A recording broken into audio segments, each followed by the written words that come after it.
اعوذ باللہ من الشیطان الرجیم، بسم اللہ الرحمن الرحیم۔ نالج فیکٹری کے معزز دوستو، السلام علیکم۔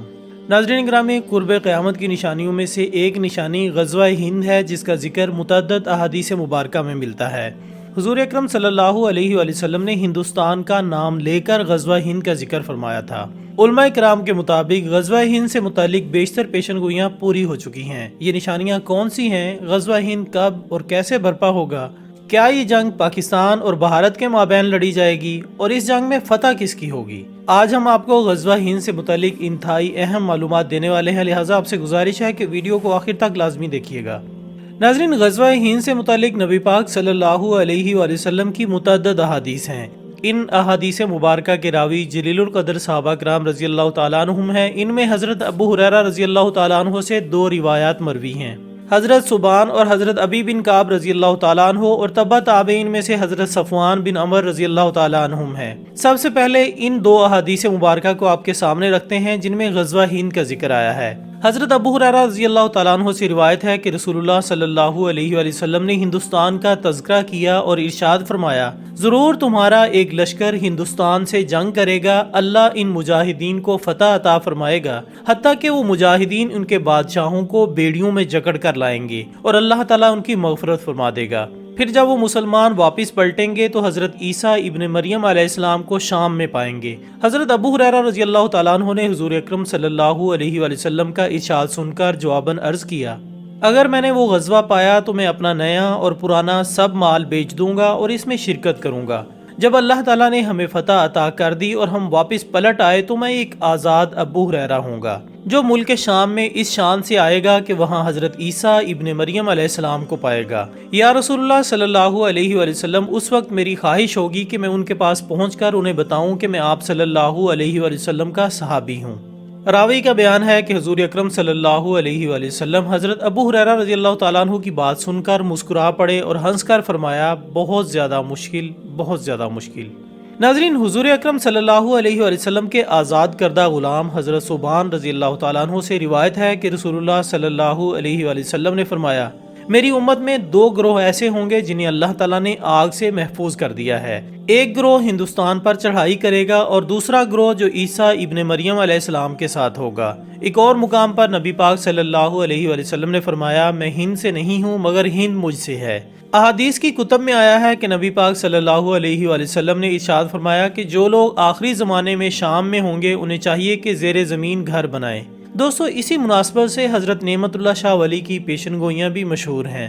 نعمت اللہ شاہ ولی فرماتے ہیں کہ غزوہ ہند کے دوران دریائے اٹک 3 دفعہ خون سے لال ہو جائے گا، سرحد کے غازیوں سے زمین کانپے گی، دلی اور کشمیر فتح ہوگا اور حضرت امام مہدی علیہ السلام کا خیمہ غوطہ میں ہوگا۔ غزوہ ہند آخری فیصلہ کن معرکہ ہوگا۔ اسی حوالے سے علماء کرام کہتے ہیں کہ ایک زمانہ آئے گا کہ جب عرب انتہائی غیر مستحکم ہوں گے تو اللہ ایک غیر عرب قوم کو اٹھائے گا جو کہ ہتھیاروں اور لڑائی میں عربوں سے بہتر ہوگی اور ہندوستان پر قبضہ کرے گی۔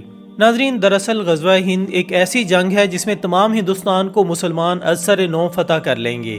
یہ ایک مکمل فتح ہوگی جس میں ہندوستان کے تمام سردار بیڑیوں میں جکڑے جائیں گے۔ غالب امکان یہ ہے کہ یہ جنگ حضرت امام مہدی علیہ السلام کی سربراہی میں لڑی جائے گی اور بڑھتے بڑھتے بالآخر تمام دنیا پر حضرت امام مہدی علیہ السلام اسلامی اقتدار قائم کر دیں گے، جس کے بعد حضرت عیسیٰ ابن مریم علیہ السلام کا نزول ہوگا جو کہ آخری جنگ یعنی ہر مجدون شمار ہوگی۔ ایک سوال جو کہ غزوہ ہند کے بارے میں پوچھا جاتا ہے وہ یہ ہے کہ غزوہ اس جنگ کو کہا جاتا ہے جس میں نبی پاک صلی اللہ علیہ وآلہ وسلم خود شریک ہوئے ہوں۔ تو اب تو آپ صلی اللہ علیہ وآلہ وسلم وصال فرما چکے ہیں، تو اس جنگ کو غزوہ کیوں کہا جاتا ہے؟ اس کا جواب علماء کرام دیتے ہیں کہ نبی پاک صلی اللہ علیہ وآلہ وسلم غزوہ مؤتہ میں شریک نہیں تھے مگر پھر بھی اس کو غزوہ کہا جاتا ہے۔ اس کا دوسرا جواب یہ ہے کہ حضرت امام مہدی نبی پاک صلی اللہ علیہ وآلہ وسلم کے نائب اور امتی ہیں۔ ان کا مقصد نبی پاک صلی اللہ علیہ وآلہ وسلم کی رحمت للعالمین صفت کو تمام عالم پر نافذ کرنا ہے، لہٰذا ان کی موجودگی کے سبب اس کو غزوہ قرار دیا گیا۔ اس کا تیسرا جواب یہ ہو سکتا ہے کہ نبی پاک صلی اللہ علیہ وآلہ وسلم نے چونکہ اس غزوے کی تمام معلومات دیں اور عہد لیا کہ جو زندہ رہے وہ اس غزوے میں ضرور شریک ہوں، تو نبی پاک صلی اللہ علیہ وآلہ وسلم کی اس بیعت نے ان کو اس غزوے کا سربراہ بنا دیا اور یہ جنگ غزوہ کہلائی۔ پیارے دوستو، نبی پاک صلی اللہ علیہ وآلہ وسلم کے زمانے میں خراسان ایک بہت وسیع علاقے کا نام تھا۔ اس میں ایران، افغانستان، پاکستان کی ملاکنڈ ایجنسی اور وسط ایشیائی ریاستیں شامل تھیں۔ جب نبی پاک صلی اللہ علیہ وآلہ وسلم فرماتے ہیں کہ خراسان سے کالے جھنڈے اٹھیں گے اور غزوہ ہند جیتیں گے، تو اس میں کثیر الملکی فوج کا مفہوم بھی ہو سکتا ہے۔ جیسا کہ ہم دوسری حدیث میں غیر عرب فوج کی فتح کی نوید سنتے ہیں، پاکستانی فوج بھی ایک غیر عرب فوج ہے جس کے ہتھیار اور کارکردگی عربوں سے بہتر ہے، لہٰذا جس فوج کا ذکر ہے وہ پاکستانی فوج ہے اور اس کے ایٹمی ہتھیار بھی ہو سکتے ہیں۔ یعنی غزوہ ہند کے دوران پاکستان بھارت پر حملہ کر کے پورا ہندوستان فتح کر لے گا۔ گزشتہ 100 سال کو دیکھا جائے تو جس وقت اسرائیل وجود میں آیا تو ڈیوڈ بن گوریا نے بیان دیا تھا کہ ہمیں کسی بھی عرب ملک سے کوئی خطرہ نہیں، ہمیں صرف پاکستان سے خطرہ ہے۔ حالانکہ پاکستان اس وقت محض 1 سال پرانی نوزائیدہ مملکت تھی جو کہ اپنا وجود بچانے کے لیے ہاتھ پاؤں مار رہی تھی۔ خواتین و حضرات، علماء کرام فرماتے ہیں کہ جب نبی پاک صلی اللہ علیہ وآلہ وسلم فرماتے ہیں کہ میں ہند سے نہیں ہوں مگر ہند مجھ سے ہے، تو ان کا اشارہ پاکستان کی طرف ہو سکتا ہے۔ ظاہر ہے بھارت میں رہنے والے ہندوؤں کو تو وہ بیڑیوں میں قید کرنے کا حکم فرما رہے ہیں۔ اس حوالے سے بہت سے روحانی واقعات ہیں جو کہ پاکستان کو وجود میں لانے کا سبب بنے اور ابھی تک پاکستان کو قائم رکھے ہوئے ہیں۔ اسی نقطے کو نظر میں رکھتے ہوئے امکان یہ ہے کہ اللہ تعالیٰ ایک سپریم کمانڈر بھی پاکستان میں بھیجے گا جو کہ تمام دنیا میں اسلام قائم کرے گا اور غزوہ ہند کی فتوحات کو بھی اللہ کے حکم سے ممکن بنائے گا۔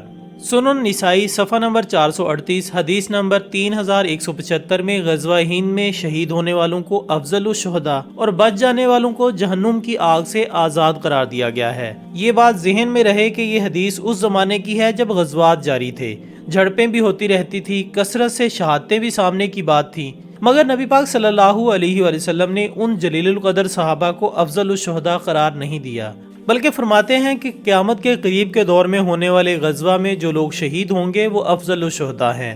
صرف اسی بات سے آپ غزوہ ہند کی اہمیت کا اندازہ کر لیں اور اس میں شریک ہونے والے مومنوں کے درجات کا اندازہ لگا لیں، لہٰذا جس کی زندگی میں یہ غزوہ لڑا جائے اسے اس میں ضرور شرکت کرنی چاہیے۔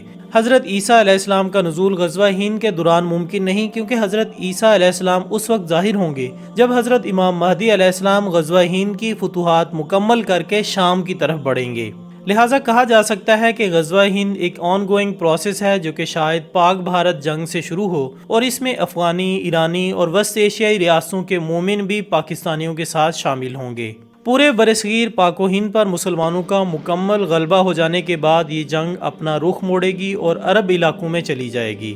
تو ناظرین، یہ تھی ہماری آج کی ویڈیو۔ ہم امید کرتے ہیں کہ آپ کو یہ ویڈیو ضرور پسند آئی ہوگی۔